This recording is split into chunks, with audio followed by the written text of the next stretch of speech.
ప్రియ సహోదరి, ప్రియ సహోదరుడా, నీవు విశ్వాసివైతే నీ దగ్గర సమాధానం ఉండాలి. ఎందుకంటే మన అన్ని ప్రశ్నలకు బైబిల్ సమాధానం ఇస్తుంది.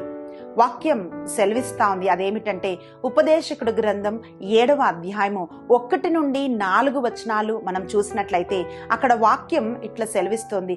ఈ వాక్యం మనం అర్థం చేసుకోవాలి. ఈ వాక్యం రాసింది ఎవరో కాదండి, మహాజ్ఞాని అయిన సొలొమోను ఈ వాక్యాలని మన కోసం ఆయన పొందుపరిచాడు. జీవిత రహస్యాలు దీనిలో దాగి ఉన్నాయి. ఇక్కడ వాక్యం ఇట్లా సెలవిస్తుంది. మనం చదివినట్లయితే ఉపదేశకుడు గ్రంథం 7వ అధ్యాయము 1 నుండి 4 వచనాలు.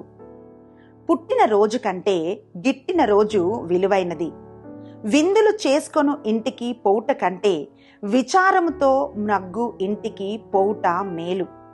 మన అందరి గమ్యము మృత్యువేనని బ్రతికియున్న వారెల్లరూ గుర్తించుట మేలు. ఆనందము కంటే విచారము మిన్న విచారవదనుడు విషయమును లెస్సగా గ్రహించును.